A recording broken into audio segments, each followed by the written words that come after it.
O'zbekiston sport kurashlari assotsiatsiyasi Buxoro viloyat bo'limi tomonidan 2024-yilda amalga oshirilgan tadbirlar ijrosi, erishilgan natijalar hamda kelgusida amalga oshirilishi lozim bo'lgan vazifalarni belgilash maqsadida viloyat prokuraturasi boshchiligida qurilish inshoatlari va musobaqalarga tayyorgarlik jarayonlari nazorat qilinmoqda. Hozir shu haqda.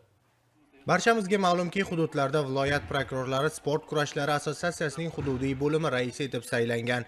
Bu esa viloyatimizda yoshlarning sport kurashlariga bo'lgan ommaviy qiziqishini inobatga olib, iqtidorli sportchilarni aniqlash, tanlash va saralash tizimini yanada takomillashtirish, soha mutaxassislarini tayyorlash va ularning moddiy rag'batlantirilishini yaxshilashda o'z ahamiyatiga ega. Shuningdek, yunon-rum erkin va ayollar kurashida dunyoga yetakchiligini saqlab qolish hamda davom ettirishga xizmat qiladi. Buxoro shahar 2-son sport maktabi hududida yengil konstruksiyali zamonaviy sport kurashlari zali qurilib, foydalanishga qabul qilish arafasida turibdi.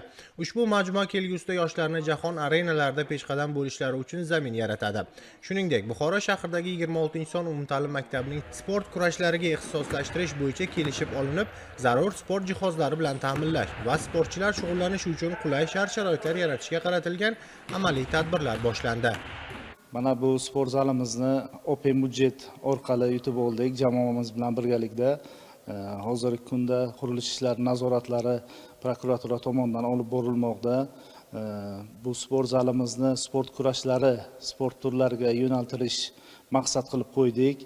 Bugungi kunda sport kurashlarini rivojlantirish uchun yangi federatsiya raislari tayinlandi.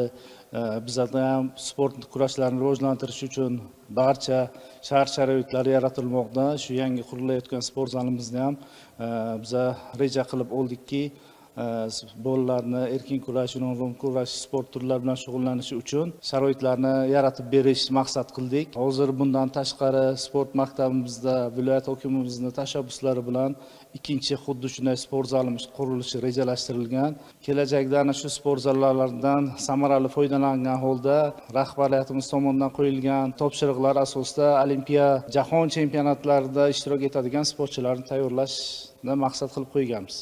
Ma'lumot o'rnida Buxoro viloyatida yunon-rum kurashi bo'yicha 14 ta sport ta'lim tashkilotlarida 122 ta guruhda 1368 nafar shug'ullanuvchi va 58 nafar murabbiylar hamda erkin kurash bo'yicha 18 ta sport ta'lim tashkilotlarida 117 ta guruhda 1343 nafar shug'ullanuvchi va 58 nafar murabbiylar faoliyat ko'rsatmoqda.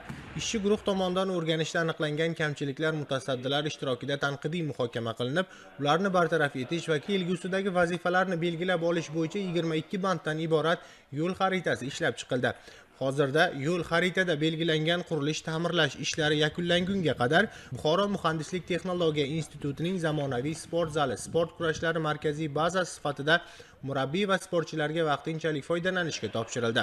Bundan tashqari yunon-rum va erkin kurash bo'yicha mashg'ulotlar o'tkazib kelinayotgan sport ta'lim tashkilotlarida qator o'rganish ishlari boshlab yuborildi. Birgina misol, Buxoro viloyat sport boshqarmasi yakkakurash sport turlariga ixtisoslashtirilgan sport maktabi filialida o'rganish ishlari olib borilganda, sport zalda shug'ullanuvchilar uchun zarur sharoitlar yaratilganiga guvoh bo'lish mumkin. Bir oydan beri Buxoro viloyati prokuraturasi bilan birgalikda zalning jarayonini ko'ryapmiz. Qurilishlar bo'lyapti. Yangi qurilishlar sportchilar uchun, murabbiylar uchun sharoitlar tashkil qilinyapti. Kelajakda Buxoro viloyatining yunon-rum kurashini Osiyo, jahon olimpiadalariga sportchilarini chiqarib, O'zbekiston bayrog'ini ko'tarish maqsadimiz. Bugungi kunda davlat rahbarining mazkur yo'nalishdagi topshiriqlar ijrosini ta'minlash maqsadida joylardagi o'rganish, tushuntirish ishlari fikrimizga misol bo'la oladi. Bu boradagi amaliy va nazorat tadbirlari davom etmoqda.